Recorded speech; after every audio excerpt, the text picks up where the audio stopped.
أسعد الله أوقاتكم جميعا. سقط القناع عن القناع يا سيد الرئيس. سقطت الأقنعة عند الدول اللي هي دائما تتكلم إن هي دول ديمقراطية ودول حقوق الإنسان ودول إن هي التعبير عن الرأي والرأي الآخر وما عندنا أي مشكلة، ودائما تقدم العون للاجئين والمعارضين السياسيين سواء كانوا في دول الخليج أو سواء كانوا للسعوديين، وانهم يطلعون وعندهم الله يحييكم وتفضلوا ونحن نعطيكم الاكل والشرب والسكن وكل حاجه، ويغروهم بكل حاجه، لان نحن دول ديمقراطيه ودول حقوق الانسان ودول التعبير ونكفل لكم حريه الراي والتعبير.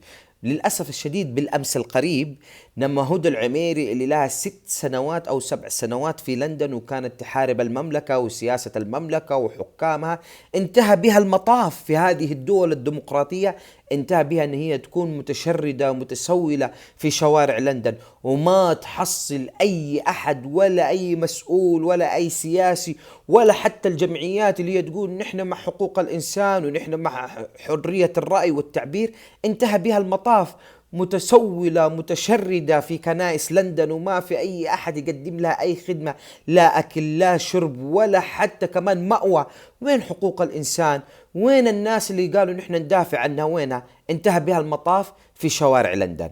وللأسف الشديد بالأمس أيضا خرج علينا أمين عمر، لاجئ في كندا، كان ينتقد المملكة وكان ينتقد الحكومة وكان ينتقد سياسة المملكة، انتهى به المطاف أيضا هو وبناته متشرد في شوارع كندا، ما حصل أحد يسأل عنه، ما حصل أي أحد يقويه، ما حصل حتى حق الأكل. هو يطلع هو بنفسه طلع وتكلم يقول للأسف الشديد أنا ما عندي شيء أقدمه لأهلي، أنا بناتي صاروا متشردين، ما عندنا حق الأكل، ما عندي حق الموية، ما عندي أي حاجة، ما عندي ولا أي شيء، ولا حتى أحد وقف معايا، حتى المعارضين أنفسهم اللي في كندا ما وقفوا معاه ولا ساعدوه ولا شافوا إيش مشكلته ولا أي حاجة، مع أنهم كلهم سواء كانوا في لندن ولا في كندا تجمعهم يعني في قاسم مشترك، وهم نحن معارضين، نحن ضد آل سعود، نحن ضد الحكومة، ونحن نبغى الحرية ونبغى الديمقراطية ونبغى التعبير وكل حاجة وحقوق الإنسان مع حقوق الإنسان. وإنتم مع أنفسكم لا عرفتوا أنكم تسوون لنفسكم ديمقراطية، لا عرفتوا تسوون لنفسكم حرية، ولا عرفتوا حتى نفسكم أنتم تجعلوا من نفسكم قيمة إنسانية وأنكم تساندون بعض مع أنكم قضيتكم واحدة. ولكن هذه انتهت به المطاف هنا في شوارع لندن، وأمين عمر انتهى به المطاف أنه يكون متسول في شوارع كندا، وطلع ويتكلم على مواقع التواصل الاجتماعي وطلع اعتذر وجاء قال للأسف الشديد 10 سنوات وأنا أحارب المملكة، والله كندا ما قدمت لي ولا أي حاجة، بناتي متشردين وأنا متشرد، انتهى مستقبلي، الناس اللي موجودين كلهم هنا معايا المعارضين خذلوني وطعنوني وما خلى ولا بقى فيهم. حتى نفسها هي هدى العميري تكلمت عن الناس المعارضين السعوديين اللي في لندن، ما ساعدوها ولا قدموا لها خدمة ولا أي حاجة وغدروا فيها، غدروا فيها. هذه هي المشكلة. من يخون الوطن الكبير اللي تجمعنا كلنا سقف واحد وكل حاجة تحت هذا الوطن. ايش تتوقع يا هدى العميري لما انتوا تكونوا في بلاد الغربة ما يجمعكم فيها وطن ولا اي حاجة ولا ولدتوا فيها؟ ايش تتوقع منه؟ هو خان وطن وخان شعب وخان قيادته وخان اهله وخان احبته، تتوقعي انه هو ما حيخونك؟ تتوقع انه هو راح يوقف معاك وحيساندك وحيوقف وراك وحيعطيك لو انت انكسرتي لو احتجتي اي حاجة؟ حتتوقع انه هو حيقدم لك اي حاجة؟ حتى انت يا امين عمر، انت تتوقع انه عمر عبد العزيز والناس اللي موجودين هناك في كندا المعارضين السعوديين قدموا لك حاجة؟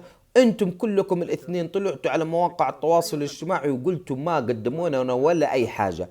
والحمد لله انه بنفسه امين عمر طلع وتكلم، اتصلوا عليه وزارة الخارجية وقالوا له ولي العهد محمد بن سلمان اتصل علينا واعطانا كذا بالامر الصريح، بناته ما ينقصوه ولا اي حاجة، بناته ما لهم دخل في اي شيء، ذنب ابوه ما يتحملوه بناته، امنوا لهم السكن، امنوا لهم الاكل والشرب وكل المصاريف اللازمة، اي شيء يحتاجوه بنات امين عمر امنوا له هو. ما طلب والله أبغاه يرجع، وهو بنفسه طلع يتكلم، ما جاء قالوا لي أرجع السعودية ولا أي حاجة. قالوا نحن الشيء هذا اللي نحن بنقدمه، السكن والأكل والشرب والتعليم والمصاريف هذه كلها اللي تقدمها الدولة، ما تقدمها عشانك، تقدمها عشان بناتك. بناتك ما لهم أي ذنب في اللي أنت سويته. أنت طلعت وتكلمت وهاجمت وكل حاجة، بناتك ما لهم ولا أي حاجة، لا في السياسة ولا أي حاجة. انت رحت اخذت بناتك وطلعتهم على كندا وطلعت تهاجم الحكومة وتتكلم عليهم وكل حاجة. بناتك ما تدخلوا ولا شيء ولا تكلموا ولا اي حاجة. ذنب بناتك في الاول في الاخير في رقبتك. ولكن الحمد لله، الحمد لله ان المملكة العربية السعودية بقيادة خادم الحرمين الشريفين ومحمد بن سلمان ما حطوا ذنب امين عمر او ذنب بنات امين عمر في عمر. واللي هو جالس يقول على مواقع التواصل الاجتماعي ويتكلم على الحكومة، قالوا بناته ما لهم علاقة. والله العظيم لكل المعارضين اللي حينتهي بهم المطاف يكونوا متسولين في شوارع لندن أو في شوارع كندا. هذه هي الديمقراطية اللي انتم كنتم تتكلمون عنها. هذه هي حرية الإنسان وحرية التعبير اللي انتم كنتم تتكلمون عنها. شوفوا ايش اعطتكم الدول، سنة رعاية من أكل وشرب وكل حاجة، وبعد كذا يقولوا لكم نحن ما لنا دخل فيكم، انت تدبر نفسك بنفسك. اهم شيء انك انت تتكلم انجليزي، اهم شيء انك انت عرفت قوانين البلد وعرفت الدستور وكل حاجة، وبعد كذا نحن ما لنا علاقة فيك، نحن نعطيك نقدم لك خدمة حقت سنة، بعد سنة نحن ما احنا مسؤولين عنك. هذول من الناس اللي يخونون الوطن الكبير ينتهي بهم المطاف متشردين في الشوارع وفي كنائس هذه الدول التي تدعي الديمقراطية وحرية الإنسان والتعبير. هذا هو انتهى بكم المطاف. هذا ما عندي للناس المعارضين.